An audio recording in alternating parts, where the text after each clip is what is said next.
우리가 하나님의 말씀으로 산다는 총 주제를 가지고 오늘 저녁에는 시간과 수명이라고 하는 제목으로 말씀을 들으려고 합니다. 하나님께서는 시간을 창조하셨을까요? 우리 회중들 생각은 어떻습니까? 예. 그리고 또 시간이라는 것은 도대체 뭐죠? 우리가 그냥 시간 하는데 이 시간이 무엇이냐고 물으면은 시간은 무엇이라고 정의해서 대답하는 것이 결코 쉽지 않습니다. 그래서 또 그런 소리, 시간이 과거에서 미래로 흘러가나 미래에서 과거로 흘러가나 뭐 이런 이야기들도 하고 있습니다. 그런데 제가 시간이 무엇인가 좀 찾아봤더니요, 시간은 시각과 시각 사이의 간격 또는 그 단위를 일컫는 말이다. 그렇게 설명해 놨어요. 이 말도 어렵죠? 예?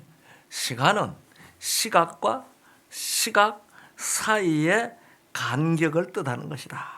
그렇죠? 물리학자들이 우주의 진실을 알아내기 위한 측정 도구로서 기술로 활용하기 위한 이유 등으로 에너지, 시간, 공간을 가정하였다. 글쎄. 그러니까 이 시간이라는 것은 실체가 아니고 뭐예요? 가정해놓은 가정. 그러니까 오늘날 우리가 1시다, 2시다, 뭐 8시다 하는 이 모든 이 얘기는 이 물리학자들이 가정해놓은 것을 얘기를 하고 있는 것이라고 얘기한 겁니다. 그런데 또 이렇습니다. 시간은 사물의 변화를 인식하기 위한 개념이다. 우리 온 사람들 듣기 어렵겠습니다. 이것을 세월 또는 광음이라고도 한다.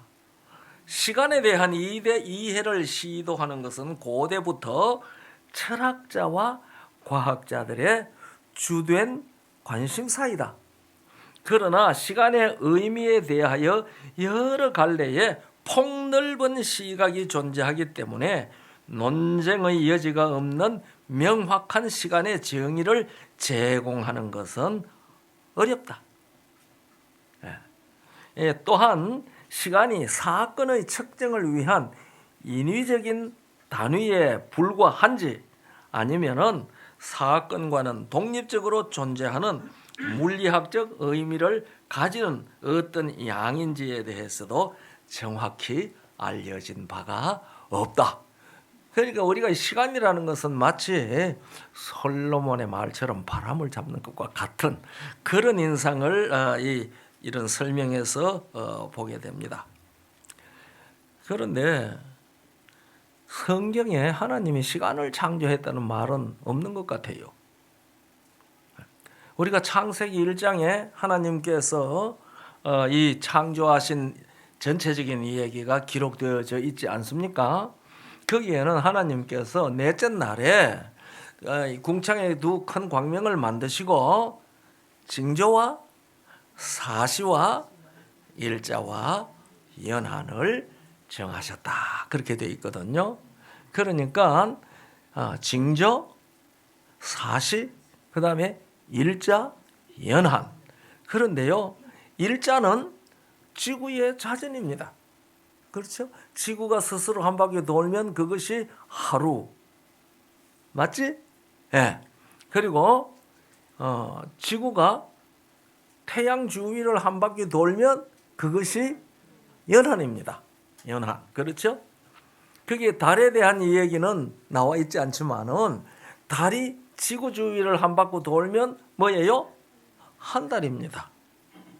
그러니까 오늘날 우리가 하루, 한 달, 1년 하는 얘기는 뭐하고 관련되어 있는 거예요? 천체 운행하고 관련되어 있는 겁니다. 천체 운행. 그래서 저는 가끔 그렇게 생각을 해봅니다.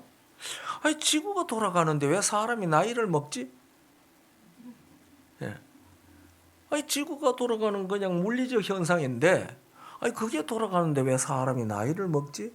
왜 사람이 늙어가지? 그런 생각을 가끔 해보거든요. 좀 별납니까? 예.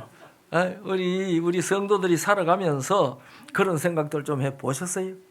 예? 그런 생각을 좀 해보시면서 거기에 대한 대답을 좀 보셨어요?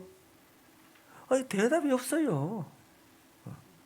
그래서 하루를 24시간이라는 시간으로 규정한 것은 하나님이 한 것이 아니죠.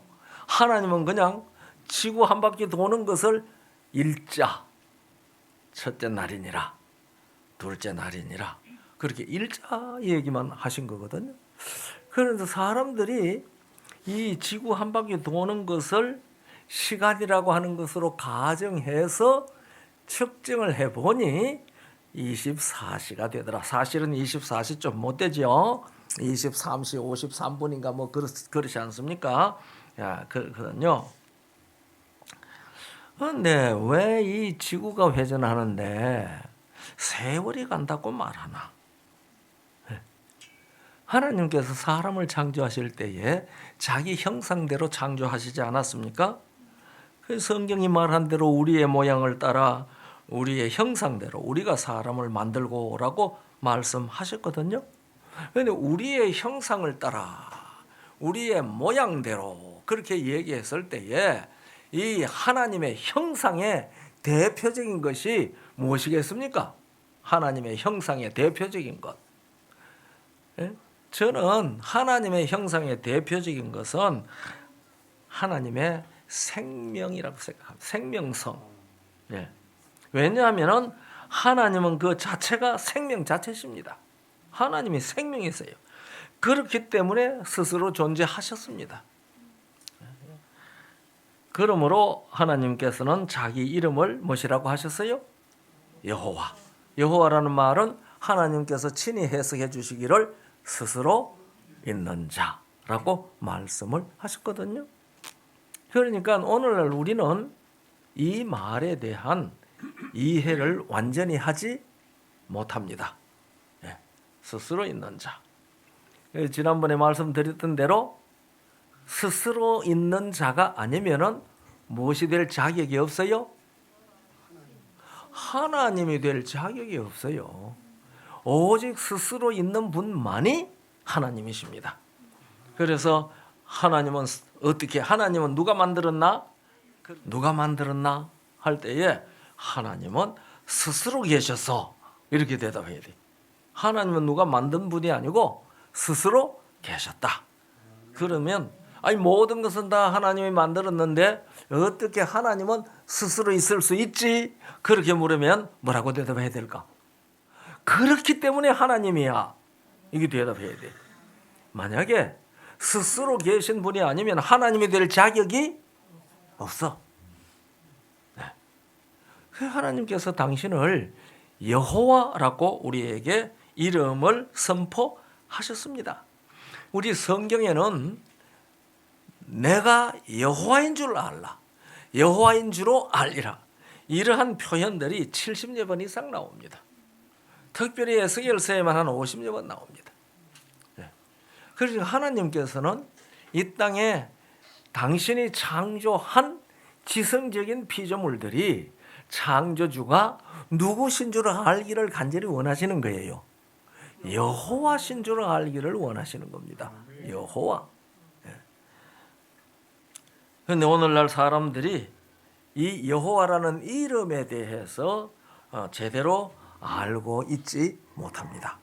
그냥 하나님이라는 말이나 여호와라는 말은 그냥 같은 말인 줄로 생각을 합니다. 아닙니다. 저는 사람이잖아요. 맞습니까? 저는 사람인데 무슨 사람이 뭐라고 하는 사람이에요? 김명호라고 하는 사람입니다. 그러니까 제 이름은 나의 고유 명사입니다. 그렇잖아요. 사람이라는 것은 보통 명사입니다. 하나님이라고 하는 것은 보통 명사입니다. 그 하나님의 성경의 그 하나님의 이름이 고유 명사가 여호와입니다. 여호와. 옛날에요, 제가 어릴 시절에 제가 이 경상북도 칠곡군 동명문 출생인데 이제 이 가을이 되면은요, 그때는 국민학교라고 그랬죠. 요새 초등학교인데 거기에서 온 동네 사람들이 다 와가지고 운동회 해요. 뭐 이 동네 저 어른들 다 나오거든요. 그러니까 아이들을 뛰고 어른들도 나중에 뛰고 하는데 뺑 둘러서 가지고 어른들은 구경을 하고 자기 아이들을 보고 뭐 좋아해요. 그런데요, 한 15살 먹은 소년이 거기 와가지고 아무개 하고 이름을 불러대면서 돌아다녔어요. 그러니까 사람이 이래 보더니, 야 이놈아, 예? 너 누구 찾니? 아버지요. 그런데 너 지금 뭐 했어? 이름 불렀습니다. 야 이놈아, 아버지 이름을 그렇게 함부로 불러? 그럼 어떻게 해요? 아버지라고 해야지. 그러신다. 야, 아버지들이 얼마나 많은데 내가 아버지 하면 어느 아버지가 대답할 겁니까? 그러니까 내 아버지가 대답하라고 내 아버지 이름 불렀는데요. 왜요? 어른이 할 말이 없었어요. 그래서 우리가 하나님이라고 하는 말은 아버지라는 말하고 다를 게 없어요. 그러니까 여러분과 제가 믿는 성경의 하나님은 그 이름이 여호와십니다. 그 여호와라는 뜻은 스스로 계신 분이라는 뜻입니다. 하나님께서는 창조하신 그분이 스스로 계시는 분이신 것을 알기를 원하십니다. 아주 중요합니다. 제가 이 문제만 가지고 한 2시간 얘기해도 다 못하지만은 지금 그 얘기를 말씀드리려는 것은 아닙니다. 그래서 이 스스로 계시는 하나님의 형상의 대표적인 것을 얘기하라고 하면은 그분은 생명 자체시라는 것입니다. 그렇기 때문에 이 생명이라는 것은 저는 이렇게 생각합니다. 죽음이 전혀 관여할 수 없는 상태에 있는 것이라고 저는 그렇게 생각을 합니다. 그렇기 때문에 이 죽는 것은 생명이 아닙니다. 우리가 다 죽어가잖아요. 우리가 살고 있다고 하는데 살아가는 겁니까? 죽어가는 겁니까? 우리는 태어날 때부터 뭐 하여 가는 사람들이에요? 죽어가는 사람들입니다. 죽어가는 사람. 그게 우리 모습입니다. 그러니까 이 땅에 사는 모든 사람들에게는 무엇이 주장을 하고 있어요? 죽음이라는 것이 주장을 하고 있습니다. 죽음의 주장을 받는 생명은 본질적인 의미로 생명이 아닙니다. 그런데 오직 누구만 생명이에요? 여호와라 이름하신 하나님 그분만이 생명이십니다. 그래서 디모데전서 6장 15절 16절에 보면은 죽지 아니함이 그에게만 있다고 그랬습니다. 아멘. 그분이 생명 자체라는 말을 그렇게 이제 표현을 했죠. 그런데 하나님께서 사람을 만드시고 그 코에 생기를 불어넣었을 때에 하나님의 생명, 죽지 아니하는 영원한 생명을 불어넣었습니다. 그래서 그 생명을 받은 사람을 생명이라고 말했다고 우리 지금 벌써 몇 번째나 듣죠. 그런데 이 사람의 언약을 어겼기 때문에 하나님께서는 그들을 돌아보시지 않았습니다. 그러니까 하나님께로 간 그 생명은 하나님께서 뭐 했어요? 회수해 갔습니다. 그런데 이 사람이 생명을 잃어버리고 나면은 존재도 없어지지 않습니까? 그래서 생육하고 번성하도록 하기 위하여 그들에게 수명을 주시고, 오늘 시간과 수명이잖아요 제목이. 그들에게 수명을 주시고 종신하는 동안에 죽는 날까지 생육하고 번성할 수 있는 은혜의 기간을 주신 것입니다. 그래서 성경에 보면은요, 큰 변화, 격변 사건이 한 3번쯤 기록되어 있습니다.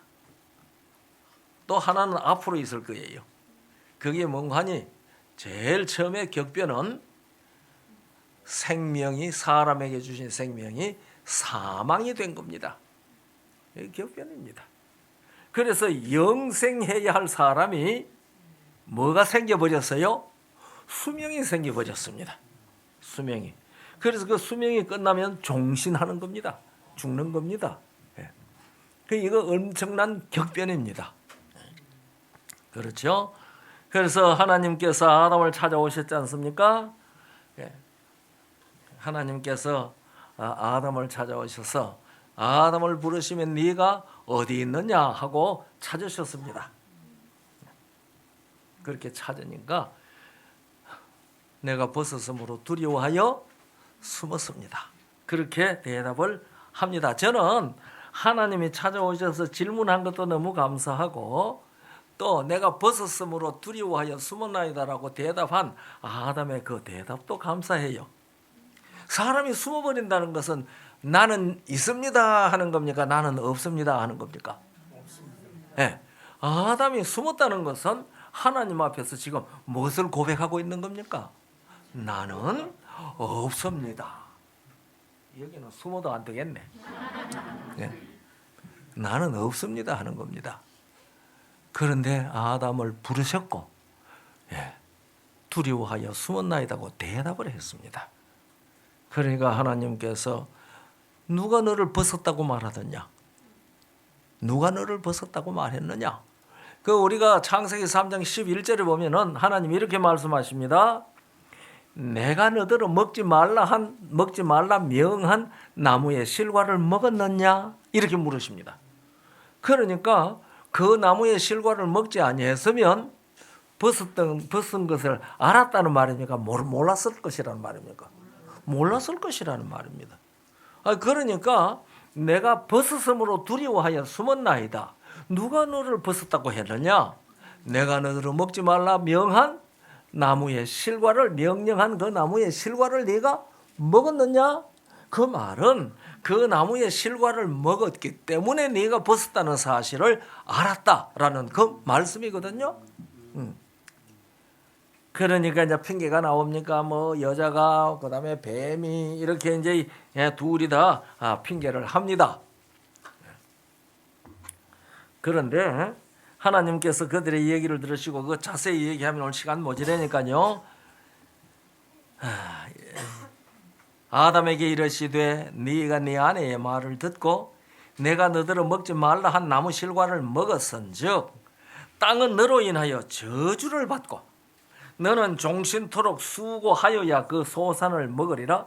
땅이 네게 가시더물과 은금귀를 낼 것이라. 너의 먹을 것은 밭의 채소인즉 네가 얼굴에 땀이 흘러야 식물을 먹고 필경은 흙으로 돌아가리니 그 속에서 네가 취함을 입었음이라. 너는 흙이니 흙으로 돌아갈 것이니라. 그렇게 말씀하셨거든요.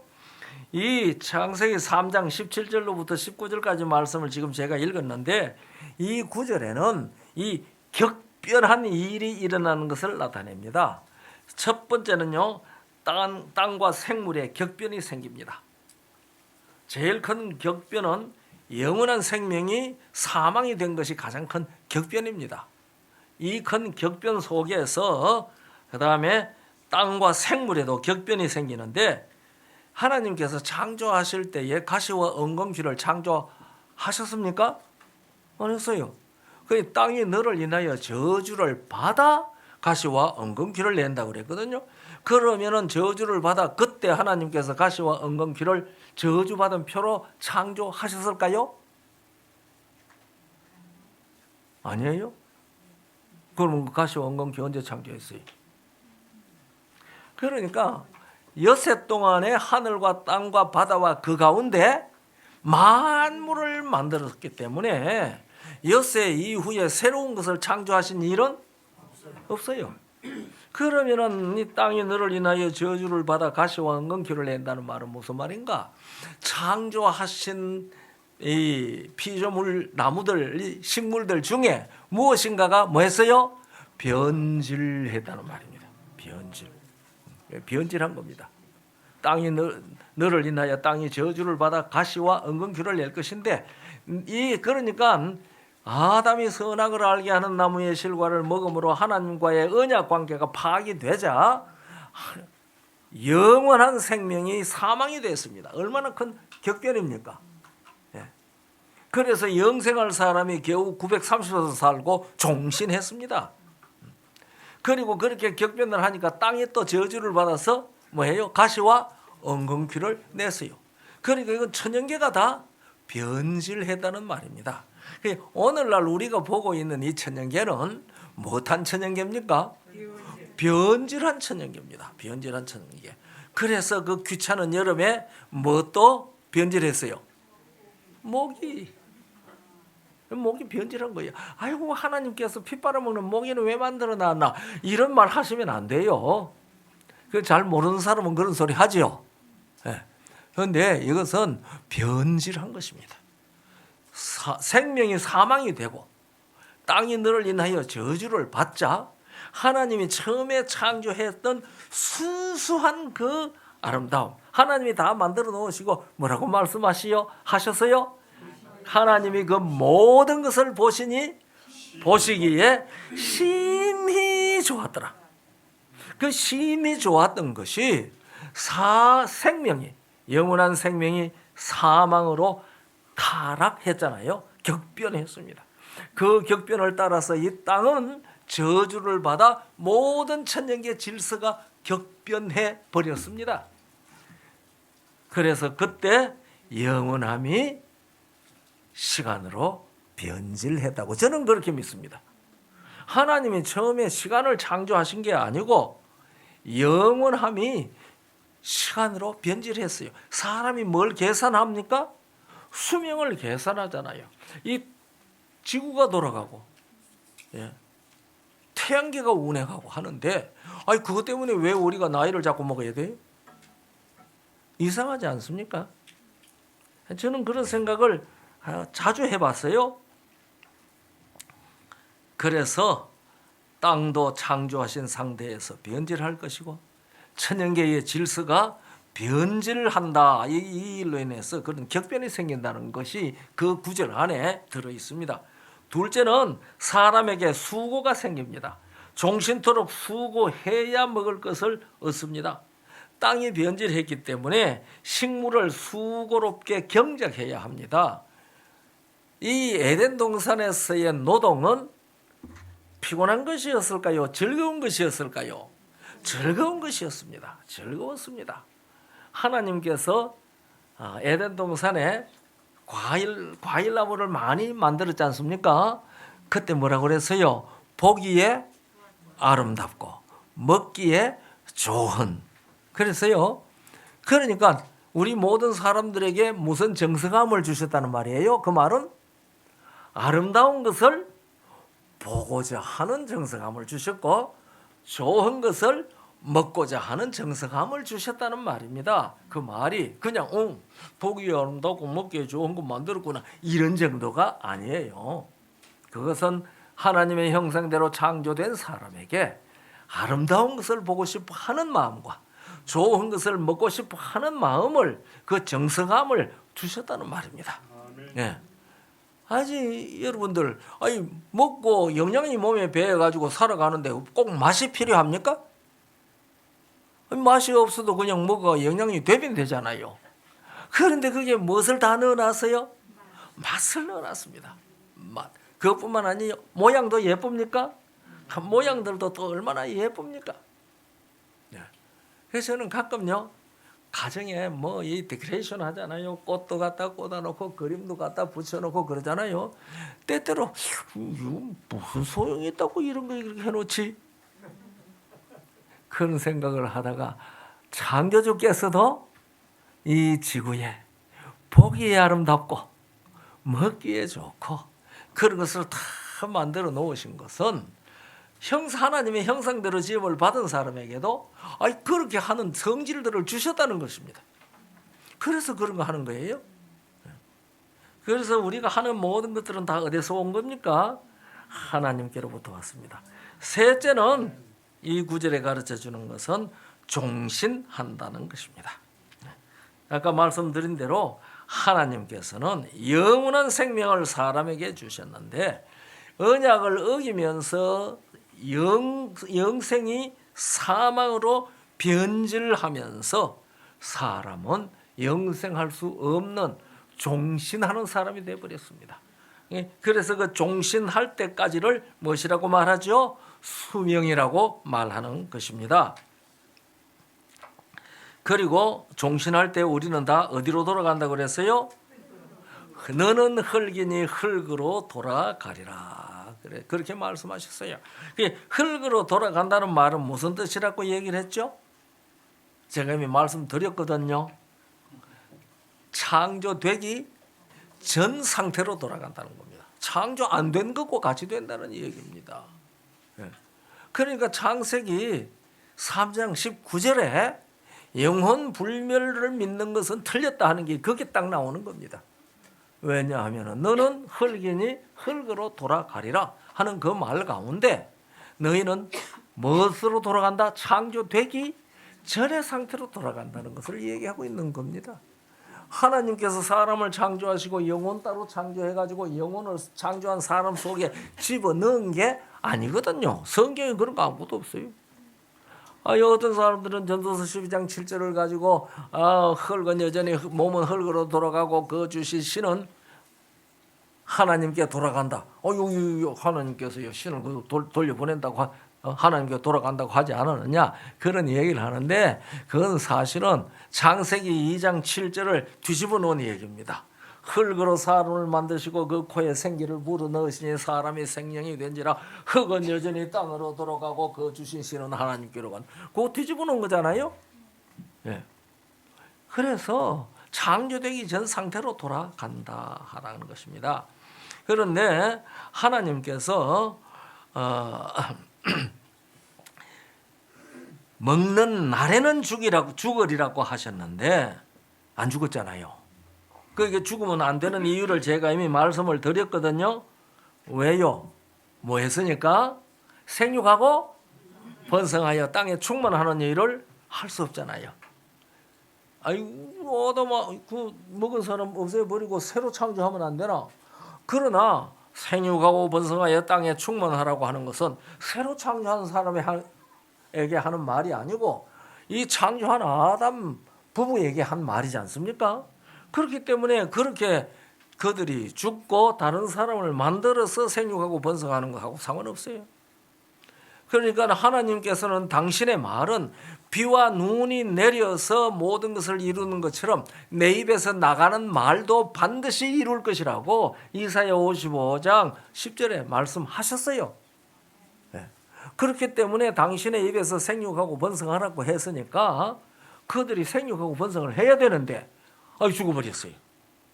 그러니까 하나님께서 그들에게 무엇을 주셨어요? 수명을 주셔서 수명이 있는 동안에 생육하고 번성할 수 있는 그 일을 이룰 수 있도록 해 주신 것이거든요. 그런데 이 사람들이 선악을 알게 하는 나무의 실과를 먹었을 때에 왜 벗은 줄 아는 그전에는 왜 벗은 줄을 알지 못했을까? 이 사람들은 처음에 지음을 받았을 때에 하나님께서 빛의 옷을 입혔어요. 왜냐하면 우리가 요한복음 1장 4절에 보니 그 안에 생명이 있었으니 이 생명은 사람들의 빛이라. 그러니까 하나님의 생명이 흙으로 만든 사람 속에 들어가니까 그 사람들의 입은 옷이 무슨 모습으로 보였어요? 빛의 모습으로 보였어요. 그래서 선악을 알게 하는 나무의 실과를 먹자마자 무엇이 달아나 버렸어요? 하나님의 생명이 없어졌어요. 그러니까 뭐가 없어졌어요? 빛의 옷이 없어졌습니다. 네. 그러니까 이 생명이 없어졌으니까요, 존재도 잃어버려야 됩니다. 그래서 하나님께서 아담에게 영원한 생명의 씨를 주셨는데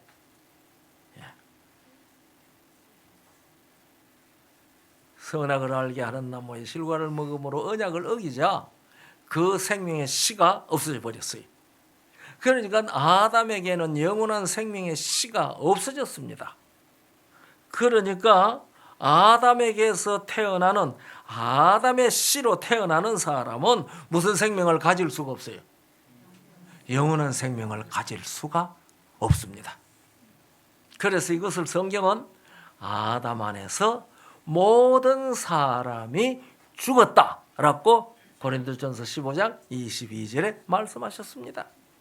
그러니까 아담의 씨로 태어나는 사람은 이미 아담 안에서 무슨 상태로 태어나는 거예요? 죽은 상태로 태어나는 거예요. 아니 우리 온 사람들 지금 목사님 말이 좀 어렵지? 그런데 어려운 말도 잘 들어. 머릿속에 기억해두면 좋아. 그래서 이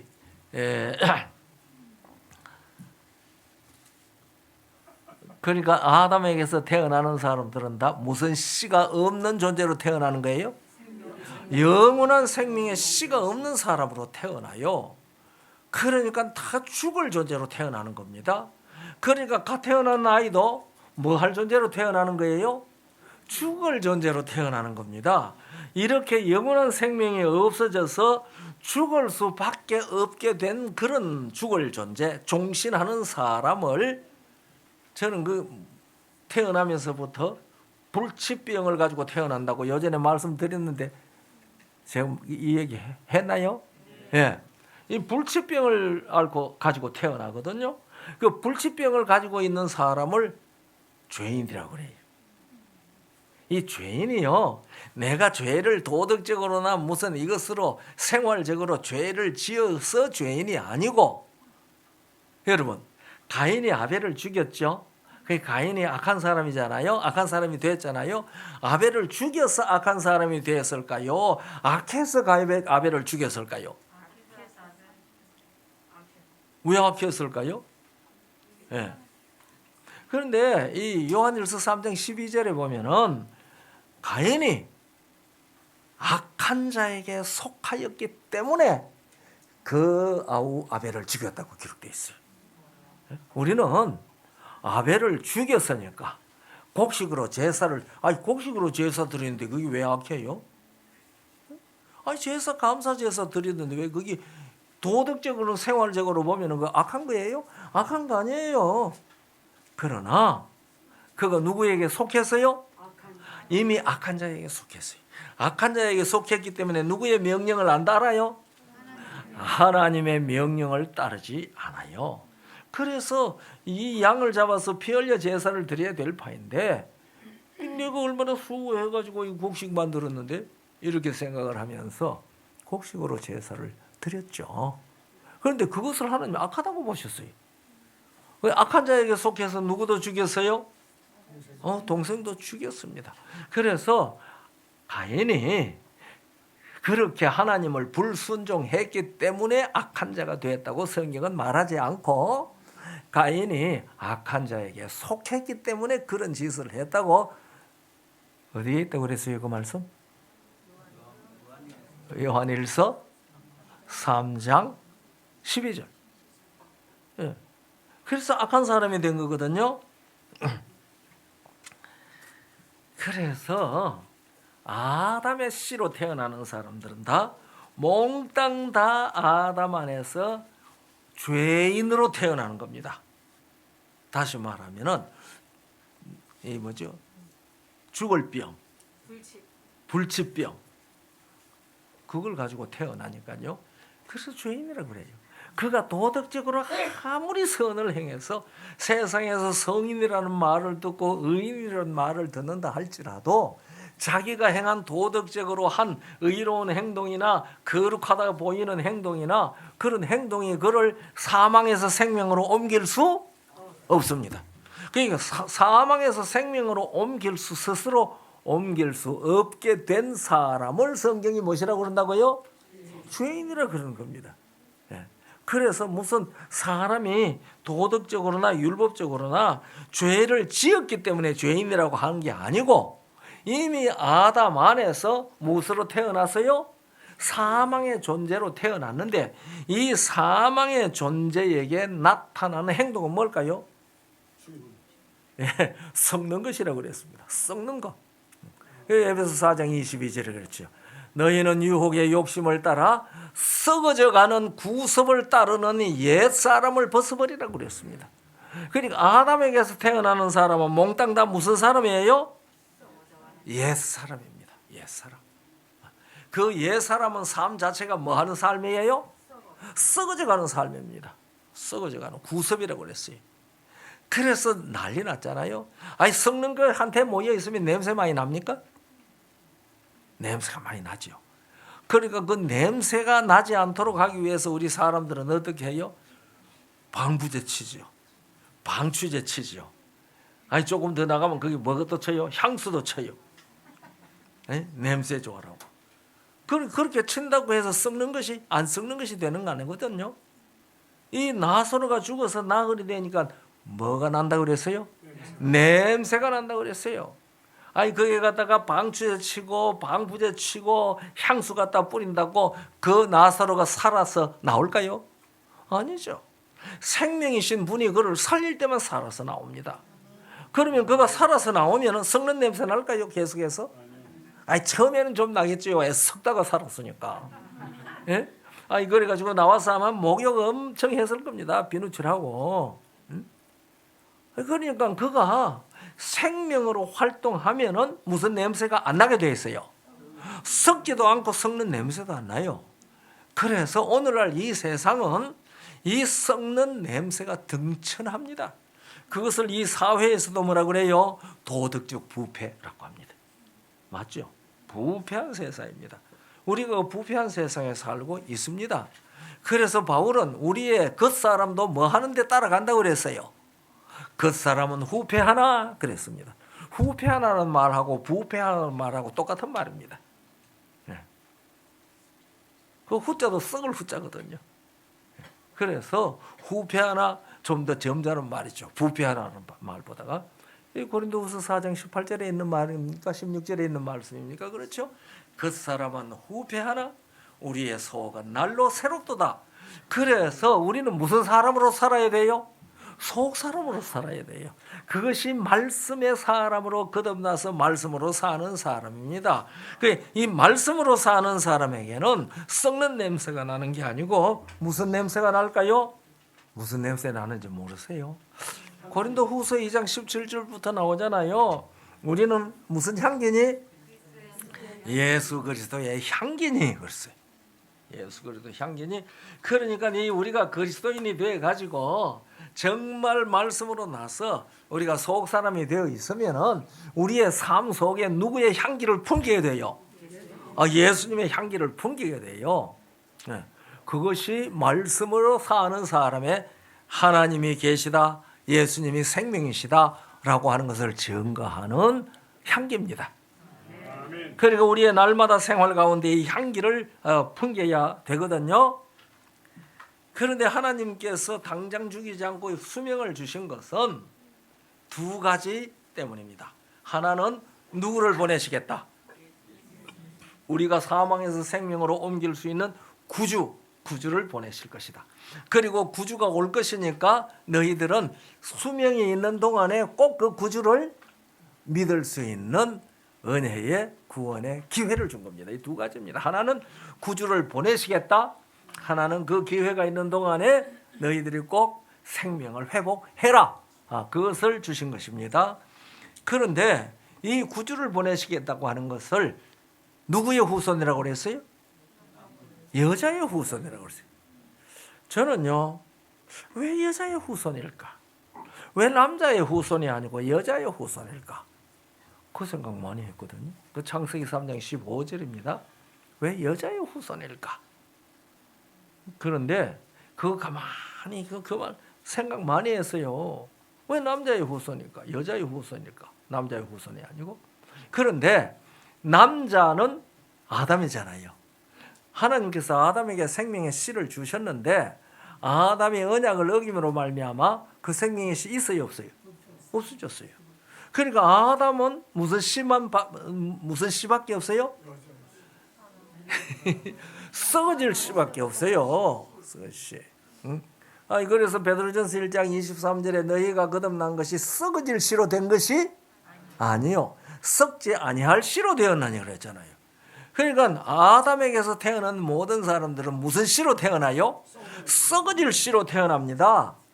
그러니까 여러분과 저는 다 무슨 씨로 태어났어요? 썩어질 씨로 태어났어요. 그러면 남자의 후손으로는 구주가 올 수 있어요, 없어요? 왜냐하면 남자의 씨로 태어나는 사람은 태어나면서부터 본인도 다 뭔데? 썩어질 씨로 난 썩어질 사람이거든요. 근데 썩어질 사람이 썩어질 사람을 대신해서 썩어줄 수가 없잖아요. 저희 얘기 지금 알아듣고 있습니까? 네. 그러니까 이 아담의 썩는 씨하고 상관없는 생명의 안 썩는 씨가 하나 와야 돼요. 그 이 씨는 누구를 통해서 오면 안 돼요? 남자를 통해서 오면 안 돼요. 왜냐하면 남자는 이미 썩을 씨밖에 가지고 있지 않아요.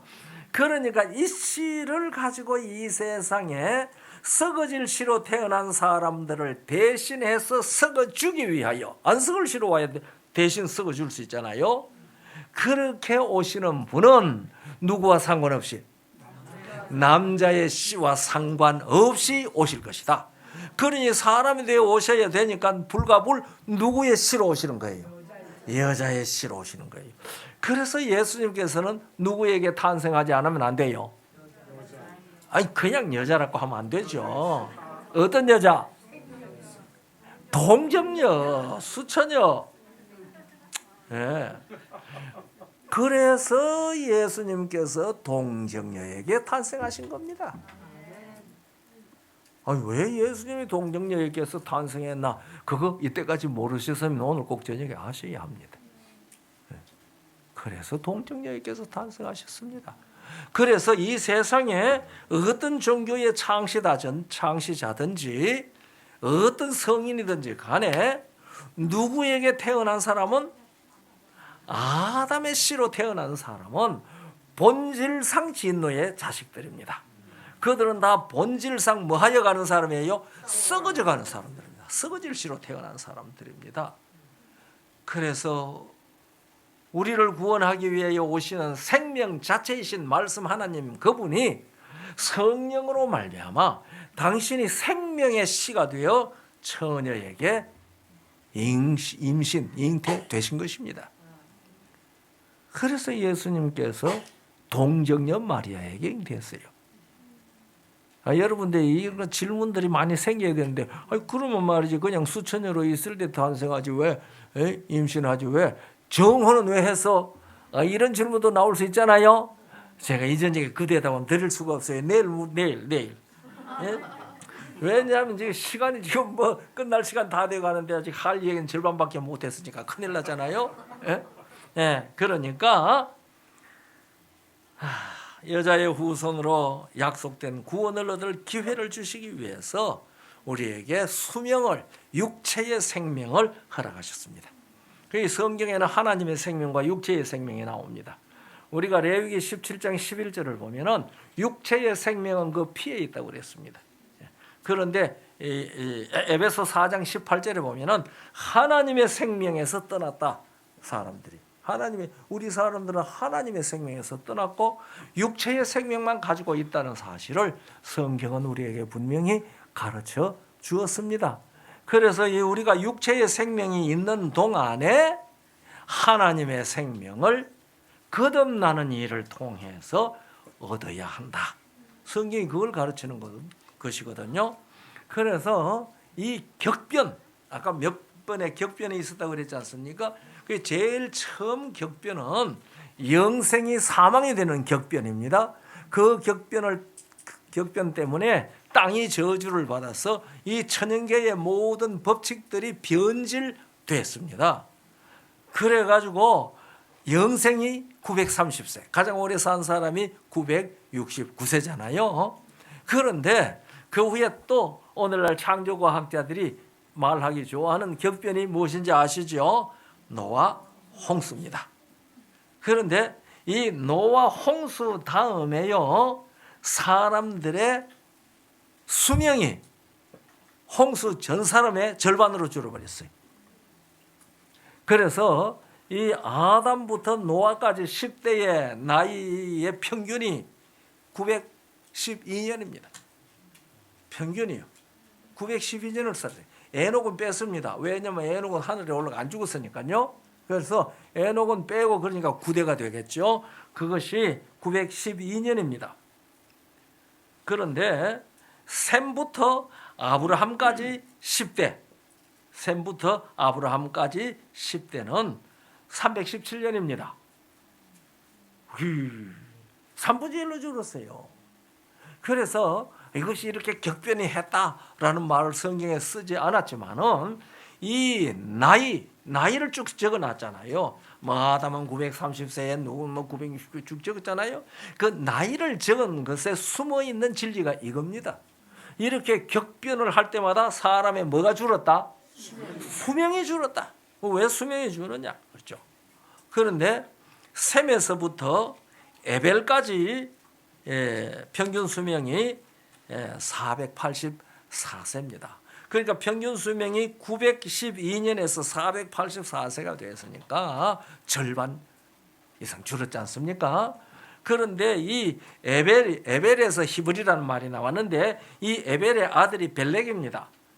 그런데요, 그 에벨의 484세였는데 에벨의 아들 벨렉은 239세로 팍 줄어버렸습니다. 그것도 왜 그러냐? 무슨 사건이 있었는데 그때 또 한 번 격변이 있었습니다. 그것이 바벨탑 쌓은 겁니다. 그래서 창세 시대에 영생하는 사람이 격변을 이루면서 수명이 있는 존재가 됐고, 그래서도 900년 이상 912세가 평균 나이로 살았는데 홍수가 남으로 말미암아 또 격변이 돼가지고 그 나이가 절반으로 또 줄었다 이 말입니다. 그리고 바벨탑을 쌓고 난리를 치니까 또 그 나이가 줄어가지고서 그때 평균 나이가 아브라함까지, 그러니까 벨렉에서부터 아브라함까지 나이는 평균 176세입니다. 얼마나 줄었습니까?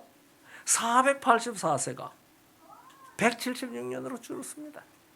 그래서 이런 사건이 있을 때마다 성경의 나이를 기록하는 일을 통해서 이와 같이 격변이 있었다는 사실을 우리들로 하여금 알도록 섭리하셨는데 아직 우리가 둔해가지고요 그거 잘 깨닫지를 못하고 있습니다. 그런데 왜 이렇게 자꾸 격변이 있을 때마다 하나님께서 수명을 줄였을까요? 이 사람들이 나이를 많이 해놔놓으니 나이가 오래 사는 동안에 무슨 짓만 해요? 자꾸 썩기만 해. 그래서 거기에서 차라리 썩는 데서 생명으로 옮기는 구주의 약속을 붙들고 아벨처럼 셋처럼 이렇게 아브라함처럼 그렇게 살지 않고 못된 짓만 자꾸 하는 거거든요. 그러니까 그들이 못된 짓만 하면 점점 더 무슨 자식이 돼요? 지옥 자식이 될 거예요. 지옥 자식. 여러분들이 지옥에 가면은요, 지옥에 가면 성경에 나타난 대로 지옥에 가면은 죄를 많이 지은 사람은 오래 타요. 네? 없어요? 있어요. 그 죄를 적게 지은 사람은 빨리 타요. 그 말이 어디 있는가 하면은요, 누가복음 12장에 있어요. 12장 47절이던가? 거기 그런 말씀이 있습니다. 주인의 뜻을 알고도 행치 아니한 자는 많이 맞을 것이요, 주인의 뜻을 알지 못하고 행치 아니한 자는 적게 맞을 것이라고 그랬습니다. 그러니까 다시 말하면은 오래 살면서 죄를 많이 지으면은 오래 탈 나무들이 된다는 말입니다. 여러분 참나무하고 버드나무하고 불에 집어넣으면 어느 게 빨리 타요? 버드나무가 빨리 타죠. 그러니까 우리가 오래 살면서 자기가 무슨 나무가 자꾸 된다는 말이에요? 죄의 참나무, 죄의 박달나무가 된다는 말입니다. 그러면은 이 나무는 오래 탑니다. 하나님이 오래 태워서 오래 타는 게 아니고, 그러니까 하나님께서, 자비하신 하나님께서 사람들에게 격변이 일어날 때마다 무엇을 줄여주시는 거예요? 수명을 줄여주시도록 조치를 취하신 겁니다. 그러니까 이 수명이 줄어가는 것은 뭐예요? 바로 하나님의 사랑과 자비입니다. 오늘날 우리가 이런 것들을 다 잘 모르니까 어떻게 해요? 그 하나님의 사랑과 자비를 하나님께서 사람들을 자꾸 벌 주는 것으로 생각을 합니다. 아니에요. 하나님께서 그렇게 사랑과 자비를 베풀었습니다. 그래서 하나님께서 그렇게 수명을 주시고 시간을 영원의 시간으로 변질된 것은 그 시간을 주시고 그 시간 안에 우리가 수명을 가지고 그 수명이 있는 기간을 고린도후서 6장 2절에 1, 2절에 보면 이렇게 말합니다. 우리가 하나님과 함께 일하는 자로서 너희를 권하노니 하나님의 은혜를 헛되이 받지 말라. 2절 가라사대 내가 은혜 베풀 때에 너를 듣고 구원의 날에 너를 도왔다 하셨으니 보라 지금은 은혜 받을 만한 때요 보라 지금은 구원의 날이로다. 아멘. 이게 우리에게 수명이 있는 기간 동안에 베푸신 하나님의 사랑과 은혜입니다. 그러니 이 기회를 절대로 놓치면 안 됩니다. 아직도 호흡하고 정신이 맑을 때 이 구원의 은혜를 꽉 붙들어야 됩니다. 붙드는 게 아니라 하나님이 주실 때에 얼른 받아야 됩니다. 얼른 받고 그걸 놓치지 말아야 합니다. 사탄은 그걸 우리가 놓아버리도록 하기 위하여 백방으로 공격하고 있거든요. 그래서 우리가 믿음으로 붙들고 이 공격에서 넘어가지 않아야 됩니다. 여러분 아담의 아내 이름 뭔지 아십니까? 아담의 아내 하와. 하와라는 이름을 누가 지었습니까? 큰일 났네. 아담이 지었죠. 언제 지었습니까? 아담이 자기 아내 이름을 하와라고 언제 지었죠? 예? 예. 그게 창세기 3장 20절에서 지었어요.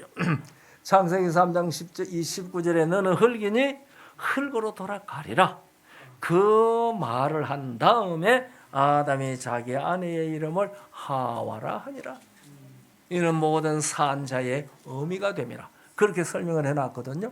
그러니까 왜 그때 아담이 하와라는 이름을 지었어요? 그 전까지는 이 자기 아내의 이름이 무엇이었어요?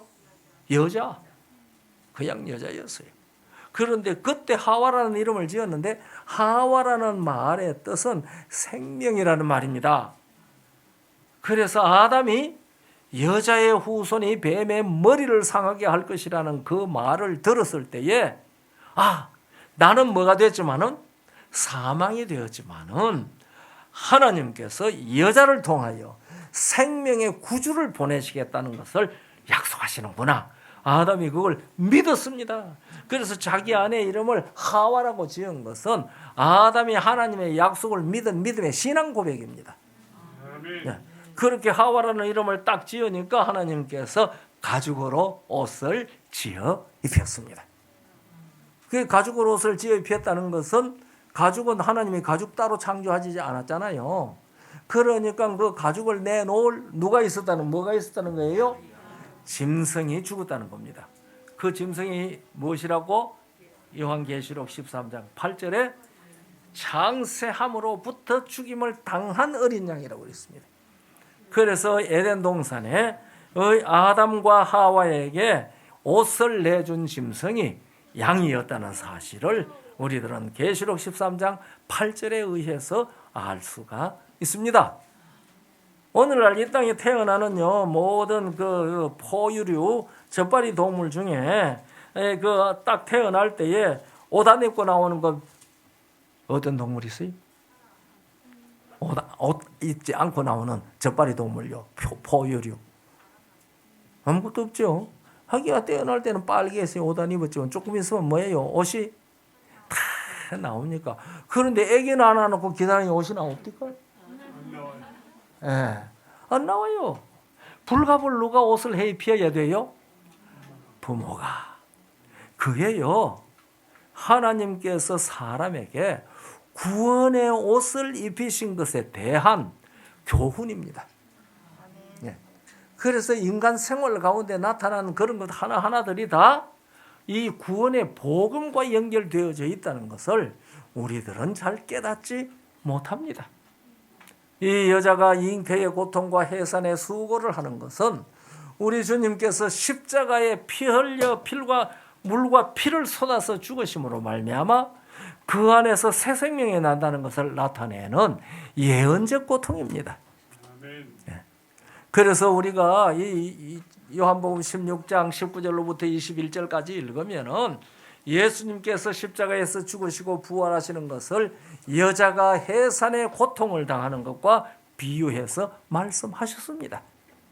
그리고 여자가 잉태의 고통과 해산의 수고를 하지만은 아이가 태어나면 그거 다 잊어버린다고 그랬잖아요. 세상에 사람 난 기쁨을 인하여 그거 다 잊어버린다고 그랬어요.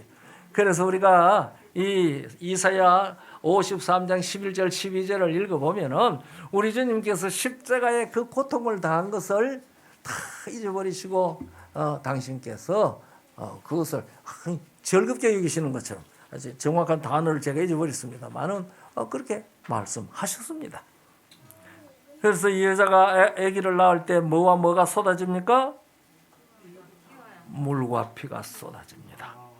그래서 예수님 십자가에서 뭐와 무엇을 흘리셨어요? 물과 피를 흘리셨습니다. 그것을 가리켜서 성경은 해산의 수고라고 합니다. 해산의 수고. 갈라디아 4장 19절 해산의 수고. 그래서 예수 그리스도께서 그렇게 해산의 수고하는 것을 통해서 우리가 사망에서 생명으로 옮기는 큰 은혜를 입게 된 것입니다. 그래서 이렇게 변질이 해왔어요. 이제 마지막 또 한 번 변질이 아니라 변동이 일어날 것입니다. 그것이 우리가 히브리 12장 26절로부터 29절까지 기록되어져 있습니다. 이 또 한 번 변동이 일어날 때에 변동되지 아니할 나라가 세워진다고 그랬거든요. 그래서 처음에 이것들이 다 언약을 파기함으로 변질이 되었다가 예수 그리스도께서 오셔서 사망을 처리하시고 부활하시는 이유를 통하여 생명을 드러내셨어요. 그 생명을 받아들인 사람들이 영원히 살 수 있도록 이 변질된 세상을 또 한 번 변동을 시키셔서 진동치 아니할 나라를 세우신다고 그랬습니다. 그러니까 우리가 무슨 생명을 가져야 거기 들어갑니까? 영원한 생명. 예수 그리스도 안에서 이 생명을 회복한 사람들만이 그곳에 들어갈 수가 있습니다. 그 사람이 무엇으로 난 사람들입니까? 말씀으로 난 사람들입니다. 그래서 이사야 55장 13절은 이렇게 말합니다. 잣나무는 가시나무를 대신하여 나며 화석류는 찔레를 대신하여 날 것이라. 이것이 여호와의 명예가 되며 영영한 표징이 되어 끊어지지 아니하리라 하시니라. 그러니까 땅이 너를 인하여 저주를 받아 가시와 은근키를 냈는데 회복될 때에 가시나무 대신에 잣나무가, 찔레 대신에 화석류가, 다시 말하면 회복된다는 말입니다. 이게 다 회복된다는 말입니다. 우리 그 자리에 있어야 되겠죠. 예. 그러니까 그때 가서 변할까요? 지금 변해야 될까요? 지금 변해야 됩니다. 그래서 지금 우리가 무엇으로 태어나면? 말씀으로 태어나면, 물과 성령으로 말씀으로 태어날 때에 이제 우리가 지금 그와 같이 변하는 겁니다. 아무쪼록 2022년 연말 기도주간, 이 기도주간에 기도할 시간을 제가 많이 드리지 못했지만은 걸음마다 호흡마다 기도가 되는 삶을 삶으로 말씀으로 태어난 예수의 향기를 풍기시는 모든 우리 진리횃불교회 성도들에게 출석하신 분이나 가정에서 온라인으로 들으시는 분이나 이 경험에 다 들어갈 수 있도록 성령께서 개인마다 가정마다 복 주시고 은혜 베푸시기를 간절히 바랍니다. 네.